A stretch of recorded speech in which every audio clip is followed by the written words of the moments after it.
ہر جگہ نکل سکتے ہیں، کوئی حصہ جسم کا اس سے مبرہ نہیں ہے، حتیٰ کہ یہ ہتھیلیوں پہ اور تلووں پر بھی جو ہے یہ اپیئر ہو جاتے ہیں.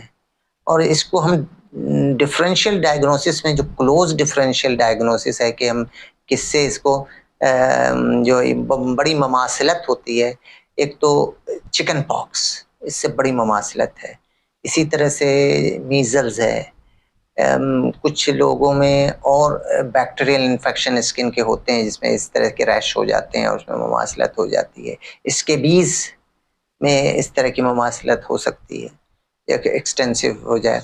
تو کچھ اور ڈیزیز ہیں جیسے کہ سیکشولی ٹرانسمیٹڈ ڈیزیز، تو ان میں بھی اس طرح کے ریش اپیئر ہو سکتے ہیں.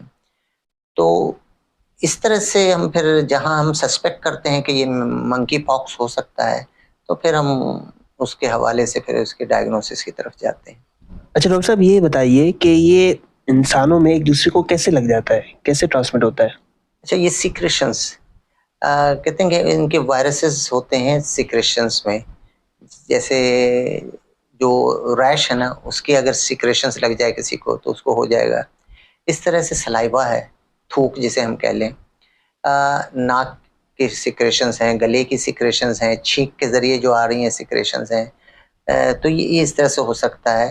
اس کے علاوہ سیکشولی کانٹیکٹ میں بھی پھر اس طرح سے یہ ہو سکتا ہے. تو اس طرح کے بہت سارے جو کلوز کانٹیکٹ ہم بات کرتے ہیں نا کہ کلوز کانٹیکٹ نہیں ہونا چاہیے. اب کسی نے ایک گلاس میں پانی پیا، اسی گلاس سے اگر کوئی دوسرا شخص پی لے گا تو اسے بھی ہو سکتا ہے، کیونکہ اگر اس کے ہونٹ میں ہے، کیونکہ ہونٹوں پہ بھی ہو جاتے ہیں ریش، تو وہاں سے وائرس منتقل ہو سکتا ہے. اسی لیے کہتے ہیں کہ جو کھانے پینے کے برتن ہیں اس کو بھی الگ رکھنا چاہیے. تولیہ استعمال کر لیں، بیڈ شیٹ استعمال کر لیں.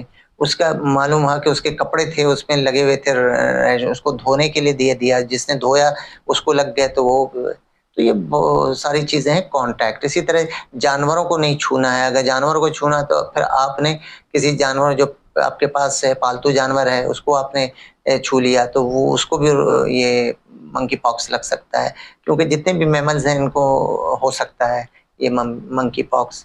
تو انسان سے جانوروں میں اور جانوروں سے انسان میں دونوں میں یہ ٹرانسمٹ ہو سکتا ہے. تو یہ ٹرانسمیشن کا تو یہ اور بھی طریقے ہیں جو کہ ابھی انڈر اسٹڈیز ہیں.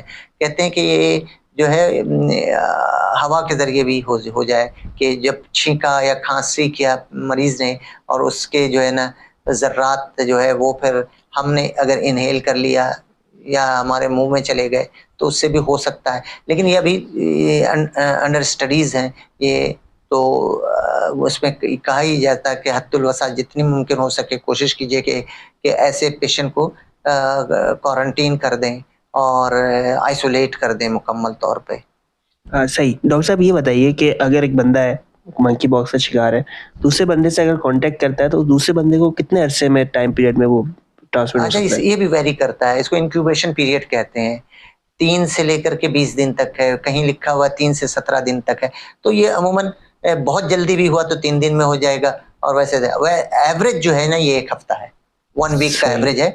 تو مگر ویری کرتا ہے یہ اگین کہ کسی میں بہت ٹائم لگا دے گا، 3 ہفتے میں جا کر کے ہو رہا ہوتا ہے، اور کسی میں جسٹ 3 دن میں ہی اس کو سمٹمز آنا شروع ہو جائیں گے. صحیح. اچھا ڈاکٹر صاحب کون سا ایسا ٹیسٹ ہے جس سے اس کی تشخیص کی جاتی ہے کہ یہ منکی پاکس؟ اگر کسی کو آپ سسپیکٹ کر رہے ہیں نا تو آپ کا PCR ٹیسٹ کرانا، اس سیکریشنز کا، خاص کر کے جو لیجنز ہوتے ہیں اس میں جو ریش ڈیولپ ہوئے ہوتے ہیں ان کا سیکریشن لے کر کے اس کا PCR ٹیسٹ کرا لیں. یہی ڈائگنوسٹک ٹیسٹ ہے. باقی کچھ بلڈ سے بھی ٹیسٹ ہوتے ہیں جو کہ سیرولوجیکل ٹیسٹ ہیں، لیکن ڈائگنوسٹک آپ کا یہی PCR ہے جس کو سیکریشن سے ہم کرتے ہیں. صحیح. اچھا جس کو اگر یہ منکی پاکس ہو جائے، ٹھیک ہے، منکی پاکس کا شکار ہو گیا، تو کیا احتیاط کرے؟ کیا وہ بھی جیسے کووڈ-19 میں مریض آئسولیٹ کرتے تھے اس میں بھی آئسولیشن؟ جی بالکل. اس میں تو زیادہ دن آئسولیٹ کرنا پڑتا ہے. اس کا بڑا مسئلہ ہے بھائی. اس میں جو ویسے جو ہم کہتے ہیں مارٹیلٹی ریٹ تو اتنی زیادہ نہیں ہے، 1%. اچھا. اور میکسیمم بھی ہے تو 3% تک جاتا ہے. تو 1 to 3% اس میں مارٹیلٹی ریٹ ہے. وہ بھی ایسے لوگوں کو جن کو قوت مدافعت بہت کم ہو جائے تو اس میں ایکسٹینسو قسم کی یہ بیماری ہو جاتی ہے، اور اس کے بعد کمپلیکیشنز ہوتی ہے جس میں خطرہ ہو جاتا ہے ڈیتھ کا. لیکن عموماً یہ سیلف ریمیٹنگ ہے، 4 ہفتوں میں 2 سے 4 ہفتوں میں یہ ٹھیک ہو جاتی ہے. تو اس میں سب سے پہلے تو پیشنٹ کو آئسولیٹ کر دیتے ہیں اور اس وقت تک آئسولیٹ رکھتے ہیں جب تک کہ وہ جو ریش پیدا ہوئے تھے میکیول سے لے کر کے پیسچول تک اور اس کے بعد کرسٹ بنا اور وہ ہیلنگ ہوئی، جب تک اسکن نہ آ جائے، اس کے اوپر اسکن نہ آ جائے، تب تک ڈر ہوتا ہے کہ یہ کسی دوسرے شخص کو پھیلاؤ کا باعث بن سکتا ہے. تو اس وقت اس کو آئسولیٹ کر کے رکھنا ہوتا ہے. یعنی اگر کسی کو 4 ہفتے تک ہے تو 4 ہفتے رکھنا پڑے گا. تو یہ ایک ذرا سا بڑا مشکل 1 مہینے تک آئسولیٹ ہے میں بھی اگر اس طرح کی کسی کو ہوا تو اس کو رکھنا پڑ جائے گا. تو اس حوالے سے اور باقی احتیاط تو یہ ہے کہ اس کا برتن الگ کر دیں، اس کے کپڑے الگ کر دیں، اس کے جو ہے نا کھانے پینے کا سامان الگ کر دیں، اس کے باتھ روم الگ کر دیں، اس کا کمرہ بالکل الگ کر دیں. کوئی اس کمرے میں نہ جائے، جو جائے تو وہ بھی ماسک لگا کے جائے اور گلفز پہن کر کے جائے، اور اس کے بعد جب واپس آئے تو اچھی طرح سے اپنے آپ کو واش کر لے، کپڑے چینج کر لے اور ان کپڑوں کو گرم پانی سے دھو دے.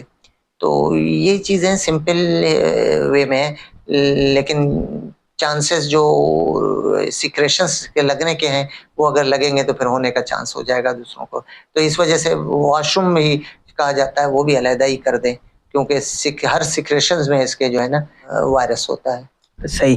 ڈاکٹر صاحب کووڈ-19 میں ہم دیکھتے تھے ماسک کا استعمال، سینیٹائزر کا استعمال، کیا اس میں بھی کریں ماسک کا استعمال؟ بالکل سینیٹائزر بھی استعمال کرنا ہے اور ماسک کا استعمال تو بہت ضروری ہے.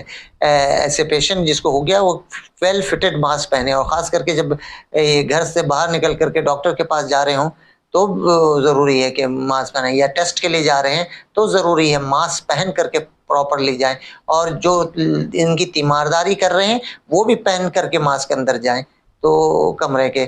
تو یہ ساری چیزیں اس میں بھی کرنی پڑیں گی، وہ کہ یہ اس طرح سے نہیں ہوتا جس طرح سے کووڈ ٹرانسمٹ ہوتا تھا، لیکن اس میں ابھی بھی کچھ چیزیں جو ہے نا وہ اس بات کی ریسرچ طلب ہے کہ اس پہ ریسرچ کی جائے، کیونکہ یہ ابھی تک یہ پھیلی ہوئی ڈیزیز تھی نہیں، اکا دکا ہوتی تھی، ایک چند علاقوں تک محدود تھی.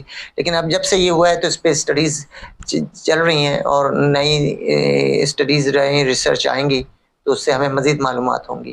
صحیح. اس کا کوئی علاج ہے ڈاکٹر صاحب؟ ہاں، جیسے کہ اور وائرل ڈیزیز کا، زیادہ تر وائرل ڈیزیز کا کوئی ایز سچ حوصلہ افزا اور تسلی بخش علاج نہیں ہوتا.